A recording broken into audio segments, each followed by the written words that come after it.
So for years, so many of us were wondering, why are people not speaking up? Where are the nurses? Where are the doctors? They know something is up, but yet they refuse to stand forward. Well, today, my guest, Dr. Heather Gessling, who is a proud wife and a mom to three beautiful children in Columbia, Missouri, a board certified in family medicine. She graduated from Oklahoma Christian University, which probably explains why she stepped up, but we'll get into that on the show today. And she was chief of staff at a hospital in Missouri for 6 years until the summer of 2021, when she opened up an independent practice, Gessling Family Wellness, which has 2 locations in Missouri. You know, the pandemic appeared to open her eyes to the corruption of the healthcare industry through governmental, corporate, and pharmaceutical company influences. This has led her to fight for change within the broken system and to fight for the sanctity of the physician-patient relationship.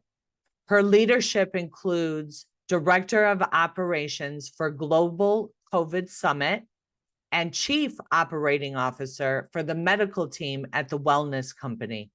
She is currently working on a vaccine detox guide with Christian Elliott of True Whole Human, which will launch in March. Today on the show, we are going to discuss some personal things that have happened with her, and also some professional, just to give you guys an idea of the courage that it takes to stand up in this fight and speak the truth. It's not a fight for the weary, that's for sure. But I'm really excited to hear about her vaccine detox guide because I get so many questions from you guys. So you are listening to Nurses Out Loud. I am your host, Nurse Jody O'Malley. Welcome. Thank you, friends, for being here. Remember, please send your emails, any questions or concerns, comments. You can send it to nurses@americaoutloud.com. And whatever platform you're listening to us on, please hit the like button or subscribe or follow, whatever it is. And send us a review. The algorithms love to get that, and that will only boost us up in the feed. So thank you for your continued support, and welcome Dr. Heather Gessling to the show. Thanks, Jody. This is going to be fun talking to you, fellow warrior, fellow sister warrior. Right, fellow sister warrior. That's right. I think that separates us, a lot of us. I know that in the beginning, when I was meeting people, I would ask them, why did you step forward? What made you speak out? And a lot of them were saying that they were called to do it. They just received word, that voice. It's not this audible voice that we get, right? There's no burning bush, guys. It's just something that resonates in your spirit and you can't shake. Yeah. So my whole entire life, I always think about that passage where in the Bible where there's individuals that were given a certain number of talents, and what do they do with those talents? And they take full responsibility with the skills, with the resources that they're given, and do the most with them. And so as a physician, it has been and continues to be my responsibility to care really well for my patients, to do all I can. So whenever, 2020 hit, everybody's talked about this, that it was sort of part of a great awakening, waking up to the lies and the deceit and the governmental control or manipulation, propaganda. That's exactly what happened with me. I'd already sort of been a little bit awake, but man, it woke me up lightning speed, like a fast train. You just have to figure out what is the best way to take care of, those around you. And that included my large patient panel, my family, my friends. I took it on as a mission. I have to protect them, keep them alive, figure out everything that is necessary to keep them alive. And then, of course, whenever started learning about the new injection later on that year, it was my mission to figure out every single thing about that new technology. Was it safe? And realizing it wasn't. So then it was another big mission to get the truth out about it. And so, yeah, I was chief of staff at my hospital for 6 years, and I did open up an independent practice. And that's the best thing that's ever happened to me. But it was because I was terminated for not doing, the protocol with regard to the injection. And so you get forced into that path. And the Lord is good and gracious to, force us down this path of being warriors. And having an independent practice has been the best thing ever. Best thing to be able to practice the way I want and take care of patients that, want a different way of medicine. Yeah, I really love that. I love that you say all that because, I just want to know, like, how did you feel? How did you feel in the beginning of COVID? In 2020, what were you thinking? And as far as the research and everything goes, because so many people just fall in line with this protocol. And for me personally, I was questioning everything from the beginning. And I never was involved in politics. I mean, I voted for the president every 4 years, and that was my civic duty. I traveled all the time. I had no cares in the world. So when this happened, and I was like, wait a second, we've never done this. And I started questioning.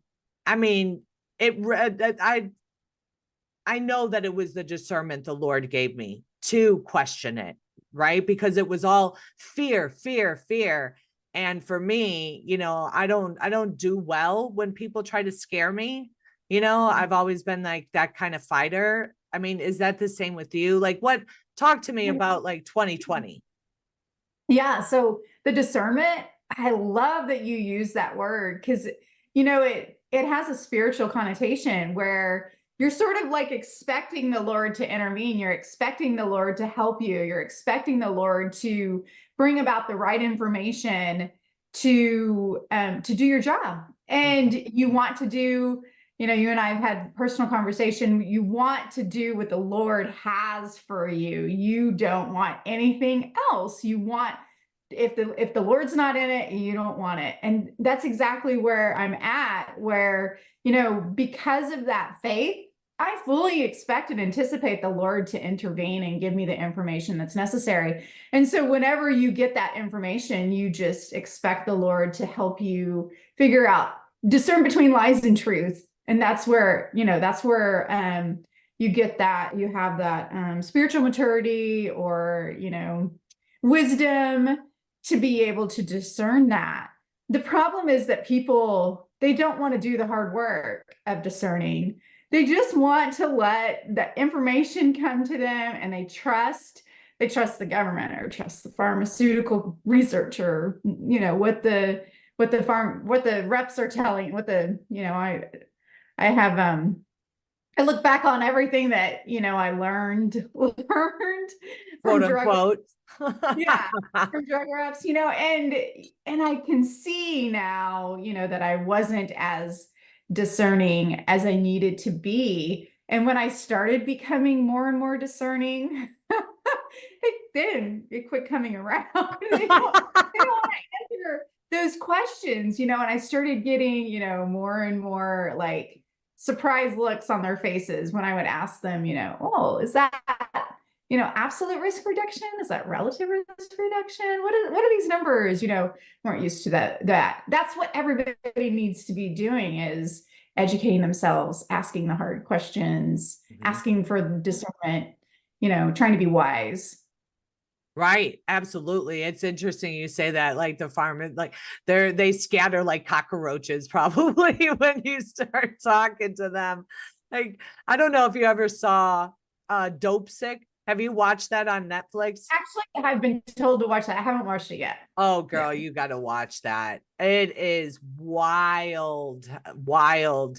You'll see what I'm talking about when I say like cockroaches scattering, because that's exactly what they did when they were pushing the Oxycontin, right? Or MS Contin. Mhm. Yeah, yeah. Mhm. So, good show to watch, guys. All the listeners out there, I watch do it. remember that era. I do remember that era where I remember them telling me it can't cause addiction. And I'm like, wait, what? That's ridiculous. Of course it's going to cause addiction. Yeah, then they created a whole pandemic in the East Coast with all the people in the foothills of like Virginia, the miners, the people that did have the back injuries and, Yeah. just from their job. And, now I don't know. I just saw this article. No, I didn't just see an article. I had a friend, a nurse who's up in Wisconsin, tell me that they were having a hard time because her daughter's friend's baby died and it was 2 years old. And then she sent me this news article that autopsy revealed that the baby got into fentanyl and Oh. passed away. Yeah, yeah. So it's very sad what's happening. Here's another thing. I heard another doctor come out and say, "Oh, you know who it was? It was my free doctor, right? Mhm. Dr. Ben Marble." And he came out and said, "I was making $440,000 a year working in the ER, and I left it and started the My Free Doctor." And I was like, holy crap. Like, really? That's the salary? Like the average salary for an ER doctor? Is that normal? Yeah, that's normal. I It's mean, normal. before I was terminated, I was making more than that as a family medicine physician. I mean, if you're a hard worker, I mean, I was, I was intent to, I felt like I was a really good doctor. I wanted to, take care of as many people as I could. I worked 5 days a week, full schedule. I just worked really hard. And so, there is within medicine, there is reward, right? So there is, like, if you're a good doctor, you want to take care of good patients and you work really hard. But then there's the corrupt side of it. There is, the unnecessary procedures, unnecessary chemo, bringing patients in for visits that are unnecessary just so you can bill a visit. I mean, Yeah, I yeah. thank you for being upfront about that, because a lot of people do have suspicion about it. And I think a Mhm. lot of people don't realize, how much physicians make. So the Mhm. fact that you were chief of staff, I could only imagine what your salary was doing that. And for And that you was to, voluntary, but that was voluntary.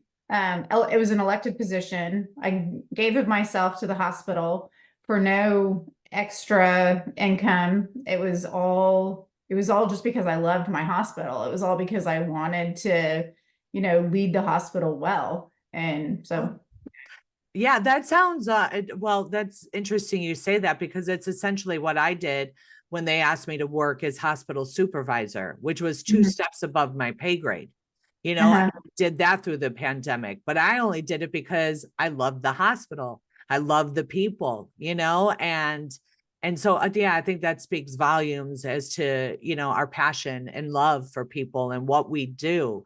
And so the fact that you risked that, you risked all of that by speaking out and not saying anything. There's no wonder why so many doctors don't say anything, because Okay. I mean, I calculated, what the risk was. I knew that I was going to probably lose my position, my job, my security, and I did. I lost that all.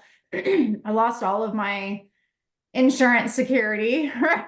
When you're working for a corporate, um, a company that has, all the corporate insurances, your short-term disability, your long-term disability, your health insurance.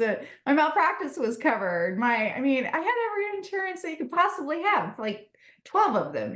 So it's like when you lose that security, but You don't care because you know you're doing the right thing. You know the Lord's led you. You know you have no other option. You just got to do what you got to do. Then you just learn to rely on the Lord. The Lord becomes your true insurance. And Mm. so he's not going to fail us. And I know he's taking care of like both of us in our path, our travels with, the fight for truth. And so he shows himself strong.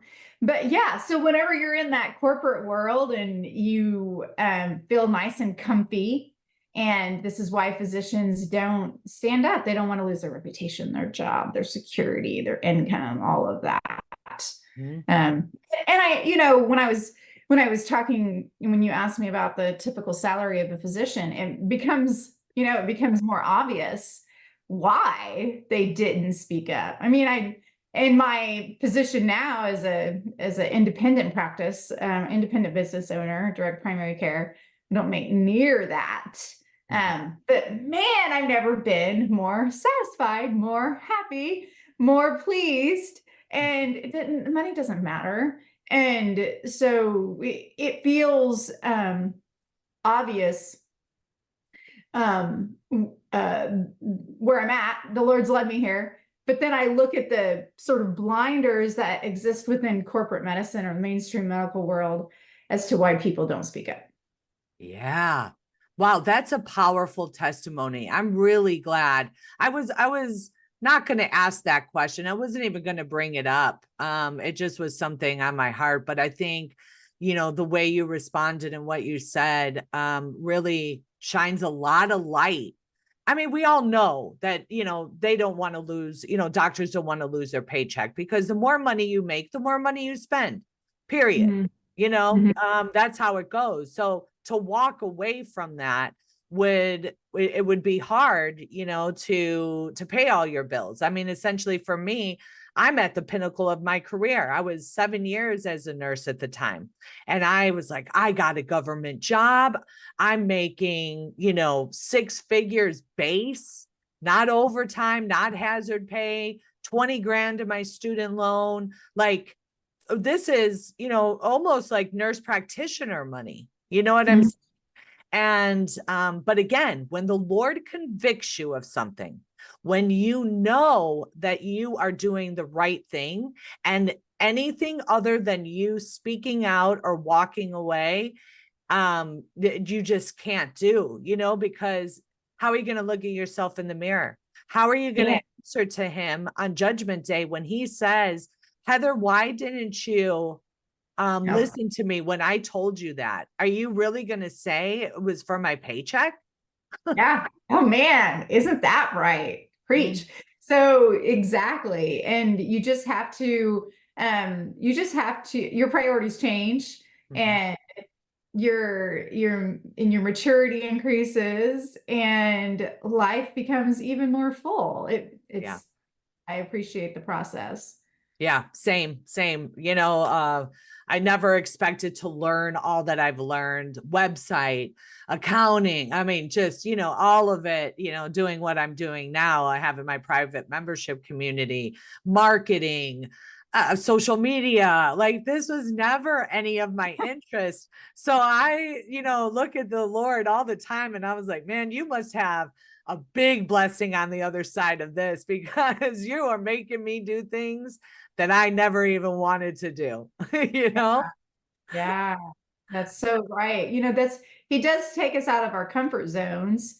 I never thought that I would be like doing, speaking or doing podcasts or anything like that, and going and walking down that road was like, uh, this isn't, I don't have like excitement about doing that. But then if you're the one willing to talk, if you're the one willing to have a voice, he uses you.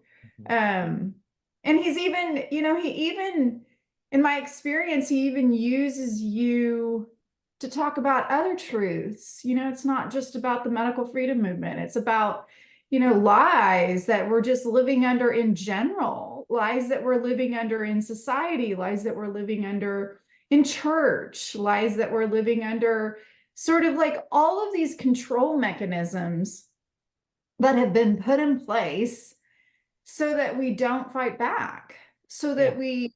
that we are become weak, weak in our, in our thinking, weak in our ability to push back, weak in our decision making.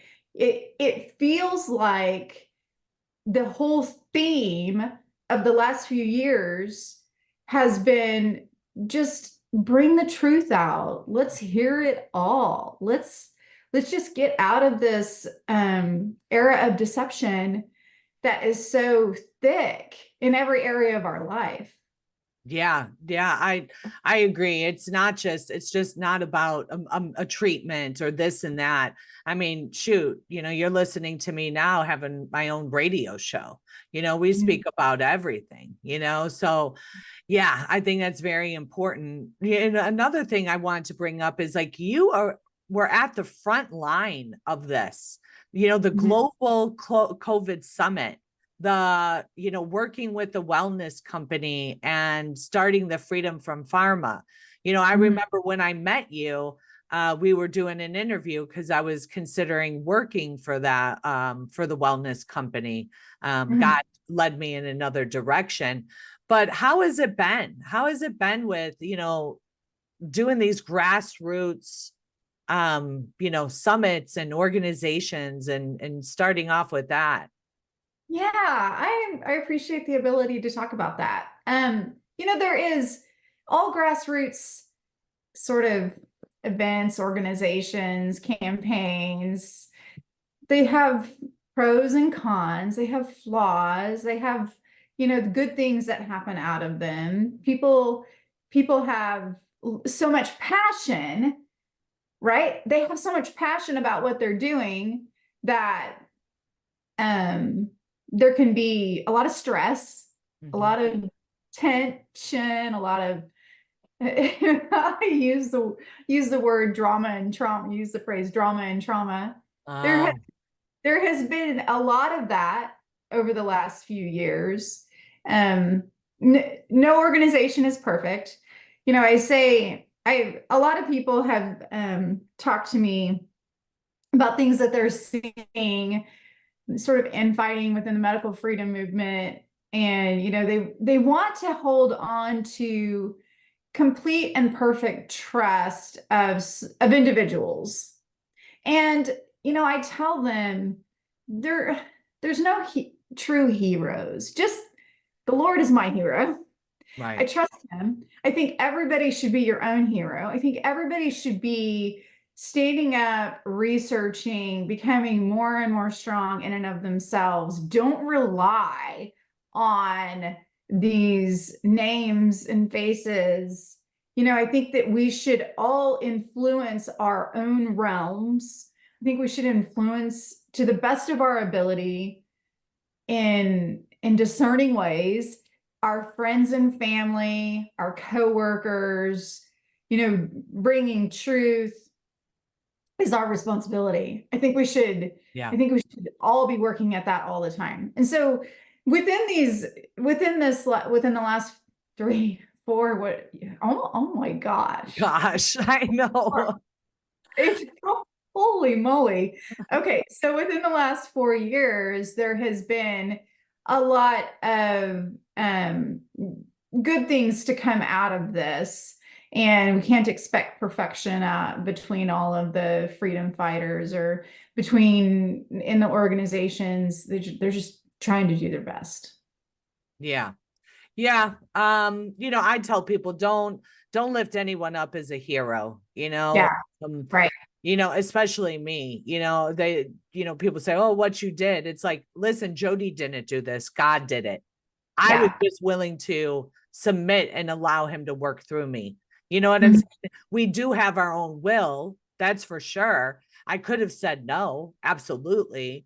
But I've always loved him. He's always been my number one, even when I was drinking and partying and doing coke. And you know what I'm saying? Like I know. I've always loved him.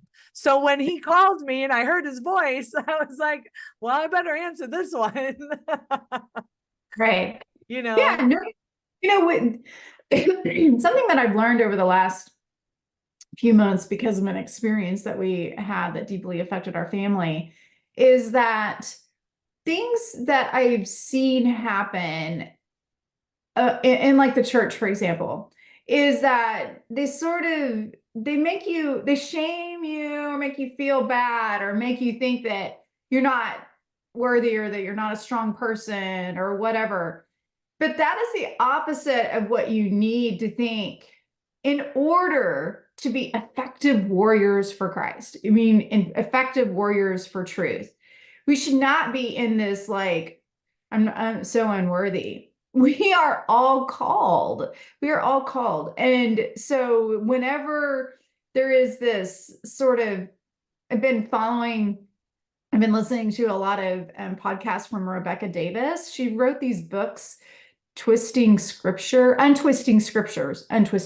She wrote this series of books.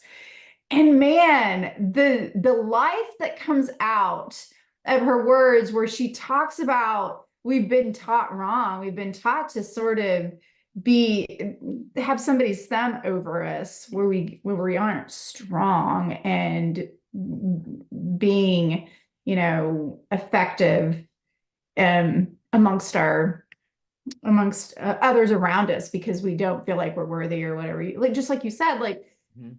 you weren't perfect, but nobody is. Right. Everybody has a calling. Nobody is perfect. And so I feel like it's important for everybody to walk in confidence, to stand strong, be proud of who you are. We are not flawed, or I mean, we're flawed, but to an extent, people have to realize we were created in the image of God. We are beautiful. We are, we are supposed to speak truth and do it proudly. Yes. Do it boldly, do it Boldly. courageously. Yes. Yes, And boldly. I think, Courageously. us doing it the way that we have, and risking it all, really, truly risking, is a testimony to God. And that's why, like, after what I did, I just have been very careful, because whatever I do from this point on, I see, I know what I did and I exposed, but my greatest mission now is to bring people closer to Yeshua, and to let Yeah. them see me as a testimony and be a witness for him, Mhm. at the highest level and the highest purpose. But you talk about personal family struggle, and that's how I kind of saw you and invited you onto the show, was one of your Facebook posts. So when Mhm. come back from the break, guys, we are going to hear another story of, I think that many can relate to, and also the courage that it takes, or the lack of courage, essentially, that was shown. And just want to empower you guys, to use this story and use whatever's happening in your life to be bold and to be fearless and to be unrelenting in speaking the truth. But before we do, I just want to shout out our sponsor, ASEA. Another amazing testimony. My son, my oldest, came over and he had just been bartending for days. And he said that his sciatica was hurting him. And he was getting ready to go work out with my son. And I said, wait a second, hold on. I want to try this. And I put the C on him, the gel, the revitalizing gel. And I said, just let me know how you feel. And as you can imagine, my family are all skeptical, because all of the products that I get, they I'm always sharing it with them, and they're like, "Oh Lord." But I called him up the next day and I was like, "Hey, did that help at all?" And he's like, "Actually, yes, it did." And just another personal testimony of these products. And we'll be right back go to americaoutloud.shop. The code out loud will get you the exclusive discount for America Out Loud Talk Radio listeners. And we'll be right back after the break.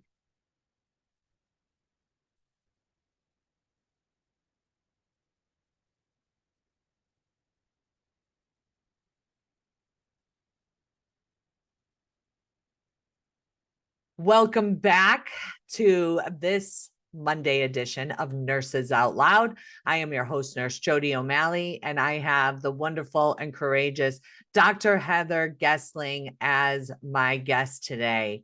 Doctor, you want to tell the people about the Facebook post that I saw and commented on?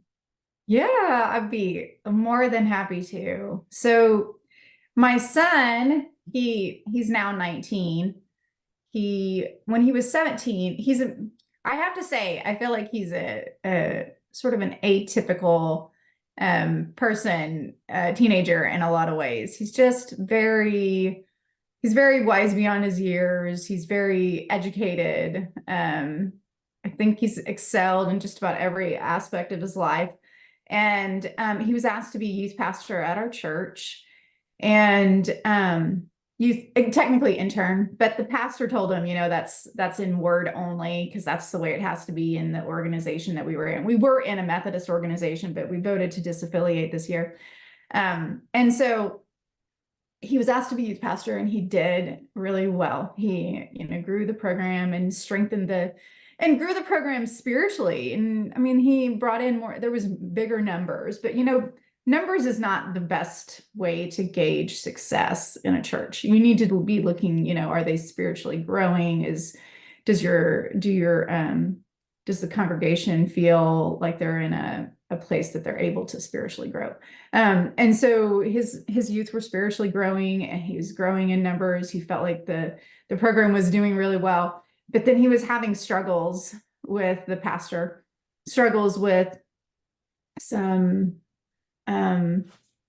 problems with not seeing eye to eye, or some sort of harsh treatment. And then, working through that, it was this fall that my son and I had a meeting with the pastor, bringing up our concerns about the vaccine, and our thoughts about it, and really that it has had an impact in many ways on our community and in the health of the church, and people suffering the effects of that, which it was not well received. And then there was an event 3 weeks later where my son was brought in and forced to resign from his position, surprisingly, just handed a piece of paper and said, "You have to sign this today." He called me and he was devastated. He was just, "Mom, they're forcing me to resign." And I was like, Wow. "What? Forcing you to resign?" And then the next day, the pastor was getting on the phone and calling up everybody and saying Evan resigned, didn't tell anybody what had happened, didn't tell them that he was given a piece of paper and had to sign it that day. And so we knew, what we were up against. And, just the trauma of that was horrible. But then the following Sunday, my son chose to walk back in that church, and he sat on the front row with his father, and with his stepfather, and with his grandfather, and, stood his ground. Well, that day, there was a lay pastor at our church, and she was telling people, members of the congregation, that Evan was terminated because he was planning on giving a sermon about vaccines. And so she told the truth. Yeah. Yeah.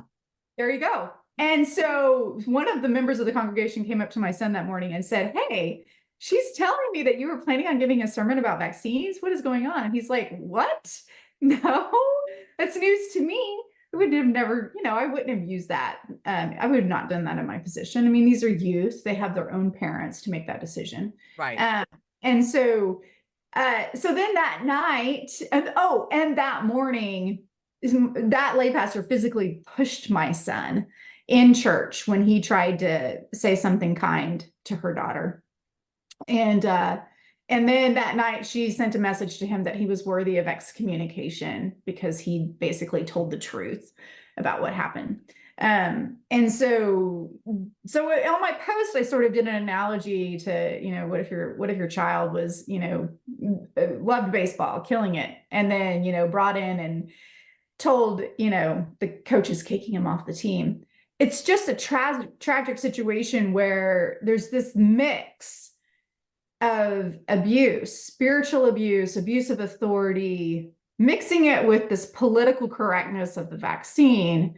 It's like, could not have been more traumatic, and more traumatic for my son, could not have been more traumatic for our family. Thankfully, my son is a very healthy, strong individual, and he has a family that supports him. But in the church itself, there has been so much deception, so much abuse of authority, so much twisting of scripture, that it makes people scared to just stand up for truth. I know that churches all over the country, there have been people that know the truth about COVID or know the truth about the vaccine, but they don't even feel comfortable within the own body of Christ, within their own congregation, within whatever, to talk truth. Right. It's like political correctness has run amok even within the body of Christ, and that's terrible. It's terrible, because what do people normally call their church? Church family. It's your church family. So if you can't talk openly and have discussions, then what kind of family is it? Family. Yeah. It's not at all. It was like a post I read today. Somebody wanting to, on Twitter, saying that we should Substack and these social media companies be held liable for other people, spreading what they thought was misinformation, right? Or hate. I think the word used was hate. Hate speech. Yeah, hate. And I replied back to him and I said, no, we cannot silence dissenting voices. I said, when my story was released, people wanted my head on a stake. I had people wanting me to, get in trouble, and they wrote hit pieces on me. Good, go for it. I mean, exactly. If you're standing in truth, why should you care? Yeah, and that's the other thing that has come out of all of this drama and trauma again, standing up for the truth. What it does is it gets the truth more airtime. It gets the truth more, exposure. And so if that's the way God wants to do it, okay. It's kind of tough sometimes, but that's okay. Yeah, no, that's true. It's like, darkness does not want to see the light. It wants to stay in the dark. And when a little light shines, that little flicker just scares them. I don't know if you saw they do get scared. That's the right word. Yeah. They do. And then scared, and they start doing crazy things like excommunicating you for even saying about vaccines. Like, wild. You'd think that they were getting paid to push it. Yeah. You know what I'm saying? Exactly. It's the strangest thing. It's mind control that has happened because of the heavy psyop and propaganda that has occurred within the world, so heavily that there's not even room for dissension. That's really scary. There's so much propaganda and psyop that's occurred that not allowing for any dissension within the church, within families, amongst friends. It's just, we've got to get past that. People have got to be able to just have conversation, have discussion, be able to bring up, what they know or the facts that they know. This is what's been suppressed over the last few years, is just being able to talk about it. Well, exactly. I started working the ER again, and nobody knows that few people know that I'm a whistleblower, but the people that were working this night did not know. And we were sitting, it was about 4 a.m. We had cleared out the ER. So we're just chilling. And one of the girls started talking about something, and I can't remember what it is, so I don't want to make it up, but it was something that opened the door for me to say truth. Right. And then something about the mask, let's just say mask. Right. I was like, just like these masks don't work. or something like that. And she's like, I know. She's like, it bothers me. And I never would have thought that she would have, no, she had a mask on. Did she have a mask? Yeah, she had a mask under her chin because she went into, she had a flu patient. So she wanted to wear a mask. So when she came back, the mask was under her chin. And I said, yeah, just like those masks don't work except for you not to get wet when somebody coughs on you. And she goes, Yeah. no, I know. And I was like, yeah. Well, anyway, long story short, we start having this conversation. We start getting into like deeper stuff, healing and fasting and all these different things. Another nurse comes over, gets in on the conversation. Now we're going like what people thought like conspiracy. And then a tech gets in on this conversation. Now that's the four of us. And then there's the doctor to the left, about 5 feet away. And he was on his phone at the time. And I could tell, like, he's a great doctor, great bedside, great assessment, buys dinner every shift. Like, he's just a super great guy. And I heard him chuckle. And I was like, I don't know if he's chuckling at us or not. But then he says, so you don't think masks work? And I said, Doc, come on. Don't tell me you didn't look up the size of a coronavirus. And he goes, what?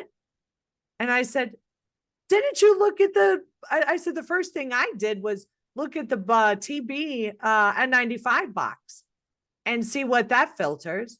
And then I looked to see what a flu filters. And then I looked at the corona.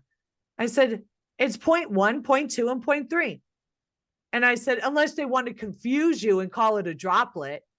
I said, but we all know that it's aerosolized. And then he was like, and I just kept it lighthearted. And then he was like, he just kept his mouth shut. And I saw him back on his phone again. And I was like, I hope you're looking up what I just told you, because that's facts, buddy. You know what I'm saying? Yeah. So I say that story to give people an idea. We can talk. We don't have to like say you're wrong. You're an right. Idiot. Yeah, exactly. Yeah. And what is amazing is that people still are calling things conspiracy theories. That blows my mind. Like that, how are we still using that term? I know. How are we still saying, like, most of them have all, of course, been proven to be right and true. So all it is a derogatory term that tries to keep people from being afraid of being labeled. It's to make people afraid of being labeled as a conspiracy. Yes, they're afraid of the labels. It's just like, who cares what the label is? Why do you care why do you care what people think of you? That's my whole thing. It's like, I was 16 and had my first son. So like, I really stopped caring about what people thought about me then, when I'm the youngest mom, showing up to PTA meetings. You know what I'm saying? Exactly. And so that, the experiences that we have through life, and some of us have had more than others, help us not care about the praise or rejection of man anymore. Like, it doesn't matter. Of course, we have to answer to God. We have to answer to what he's called us to do. Who cares what people say about us? Who cares if they're gonna, like you mentioned earlier, who cares if people say that we're, liars or conspiracy theorists or whatever? We know we aren't, and we're doing what God's called us to do. Yeah. Amen. Amen. I think with the medical community, I know a bunch of the nurses there, they talk about the gender, confusion and how we're supposed to treat them and, go along with their delusion of being a guy or a girl, because it is a delusion, there's facts. If I have to put a catheter in you, it's going to go in your penis, not your vagina, because you're a boy, not a girl. You know what I'm saying? Like those types of things. But I see more people like using their voice. It's like, for me being on the unit, I I say enough, I don't, give them enough for them to really want to Google me. You know what I mean? but they're like starting to speak up and use their voice, and that's nice. Yeah, But because we need to train up how to, for people to feel like they can use their voice. And I feel like that's one of my callings as well, is to help encourage people to feel like they can be a voice of truth as well. They can be a warrior. I mean, this is what I'm calling training my children up to be and do. Don't be afraid of speaking truth. We don't have to submit to these authority members or people that are telling us, that we're conspiracy theorists or that we're liars or that whatever. We don't have to care about that. right. Nope, we don't have to care about any of that. And I'm glad you don't. Because which leading into this last segment here, the vaccine injuries, and what you're coming out with. I'm just so excited that there is going to be some more resources for people. You want to tell us a little bit about that? Yeah. So I have after getting interviewed by somebody named Christian Elliott he has a company called True Whole Human. He also has a website, deconstructingconventional.com. After that interview, we paired up because he had been working on a vaccine detox guide sort of on his own. And I was like, let me help you. So in every way I can, I've been trying to come alongside of him, and we're trying to synthesize a lot of information that's out there. You look at all of the different websites that are out there that give you a list of supplements to, throw at it. Yeah. And, dozens, right? I mean, we see it on Twitter all the time. People like show pictures of all the things that they've tried to do, all of the supplements they've tried to help with detox. And what he's done mostly, and I've helped as much as I can, has broken it down and started with the basics of detox, what our body can do to heal itself with the help of a handful of some, supplements that can be more universal, more comprehensive, and done it with a lot of good, wise advice, clear education. We have the videos and interviews and the step-by-step sort of slides and PowerPoint on how to start the body into this healing process. I have also created a new supplement for spike mitigation called Spike Shield, and I think it's available. It was either available today or yesterday or today or tomorrow Saturday, so Monday, with production. And we'll be selling that as well. That has a very good blend. I'm not trying to sell supplements. I don't even care if I don't ever sell one thing. I don't care. All I want is to make it convenient for people so they don't have to go buy 6 supplements if that's what they choose to do. And it's got a comprehensive blend of all of it with the most recent research available that tells us what are the best ways to mitigate spike, nattokinase and bromelain and dandelion root, curcumin, that blend. So we're going to have that available. But then we also just recommend a few other basic supplements. And we talk about that in the detox guide. And, but first and foremost, all the ways to start your body on a healing process without supplements. So, yeah, let's talk about that. Can we talk about like some of in March? Yeah. Right, cool. Can you talk about some of the ways? Yeah, so deconstructingconventional.com is where you can go right now to start looking at some of the videos that are available, interviews that are available, talking about making sure that you get really good water. That is important. I talk to my patients and I'm like, you got to drink water, mineralize your water. But then I find out, oh my gosh, they're drinking from tap. I'm like, you can't do that. Yeah. So you got to have good filtered water. And one of the videos that he talks about on there is a guy that talks about structured water and how healing it is. So making sure you have good water, making sure your pathways are all clear so that you're having good bowel movements every day. You're drinking lots of water, so you're urinating every day. So your kidneys are filtering things, pushing water through and filtering things. You're moving, so you're sweating, and that's another way to detox, and getting good sleep, reducing your stress, all of those things. But people forget those things and they ignore them. And then, you know, your body's not in that healing mode. Also, of course, what you're eating every day, not eating toxic foods, eating whole foods. And my favorite diet to recommend is more of an animal-based carnivore type diet, because it's the least inflammatory. It can do so much healing. I'm not a big fan of, man, what I've learned about vegetables, what I've learned about, you know, how inflammatory they can be, and the skins of the peels, and those protective mechanisms that the vegetable has inherently, so that they don't get eaten. So they're sending out these chemical clues. They're not good for humans. And so there's a lot of nuance on what to eat as far as Oh like, my gosh. I'm glad that you touched base on that. We only have a few minutes left, but I'd love to touch base on that, because I have done, you know, all vegan diet.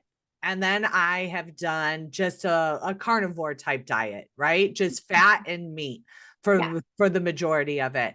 And I feel so much better on the carnivore diet. I And I know. was talking with Urso. We Yeah. did a show a couple weeks ago, and he was saying something about how people think that the vegetables are good because the body expels them right away. And he said that's because they never make it to the large intestine. The small intestine recognizes that there's toxic, and Wants the to get body rid of wants it. to get it out. Is Yeah. that what you think as Oh well? yeah. He and I talked about that. And when he gave me that sort of like analysis, I'm like, oh, yep, that makes a lot of sense. I agree. You know, people sometimes get constipated on carnivore. And I say it's because your body is like trying to absorb every last bit of that goodness. And you know, so it's undergoing a different process, and we have to work through how not to be constipated when you're on carnivore. But another thing is people don't get the concept of anti-nutrients. And so vegetables have a lot of anti-nutrient properties, where if you eat a big spinach salad and then you eat your steak, you're not going to absorb all the same things that you would from that steak had you just eaten that steak. It's tragedy. So you're losing nutrients, and our foods are already depleted of nutrients. And then you go add vegetables and you absorb even less. And then you go add like a proton pump inhibitor, like a meprazole or Prilosec, and that's poison. And then you absorb even less because you've reduced your stomach acid, and acid is important for absorption of nutrients. So we're us Americans, humans, we're constantly fighting this battle of getting the nutrients we need in order for our body to heal. This is a crucial concept, and healing is you got to get the right nutrients, you got to get a good amount. Yeah, yeah, and the water. Have you heard of the hydrogen water? Yes, I actually have a machine that does that. I And have my little cup. I've been using it now for the last maybe week or so. And Mhm. and I see the energy. I mean, I feel better, you It's know. It's awesome. yeah, Yeah. yeah, it's good. So Yeah. I have to have you in the truth movement to speak to the ladies there, because this month we're talking about fasting, and Yeah. I'm and a then big fan, big fan. But there's a lot of nuance to it. You got to do it right. Sometimes postmenopausal women, it doesn't work well for. I mean, there's a lot of information about fasting. I think it can be very healing. yeah, yeah, for this really I started it off by giving them a biblical sense of what scripture says about fasting, and then I want to bring in a couple of other people. One of the guys that's coming in to speak, he is all about vegetables, right? All about the vegetable diet. So I think having you I come think in and if speak. you use the vegetable diet as sort of a cleanse, a detox. I wouldn't do it all the time though. Yeah, yeah. So I think it would be interesting to have you come in and give another perspective, because I'm definitely on the meat train. So, For sure. Yeah. When they're attacking something, you know you're on the right train. When they're trying to attack and get rid of meat or say it's bad or substitute it and come up with all the other things that you should be eating, insects or vegan, whatever, then you know you're doing it right. that's right. That's a good point, doctor. All right. Tell everybody how to find you again. Yeah, so I'm on Twitter or X. I am H Gessling at H Gessling. I'm on Facebook. Just look up Heather Gessling and you can friend request me. I usually accept most friend requests. And then for our project that we're launching in March, maybe even be late February, deconstructingconventional.com. You can sign up on the newsletter, and we'll let you know when it is, when it's all put together and packaged up pretty. Awesome. Well, thank you so much for your time. Guys, that's all the time that we have for today, friends. But remember, we are live on air 5 days a week at 10 a.m. Eastern Standard Time with an encore at 11 p.m. And of course, all of our shows go to all of the podcast networks. So as I asked you before, please like and save and share our shows. Because it does boost us up in the feed. And if you have any questions or comments, please send it to nurses@americaoutloud.com. And for next time, friends, be safe, be well, and God bless.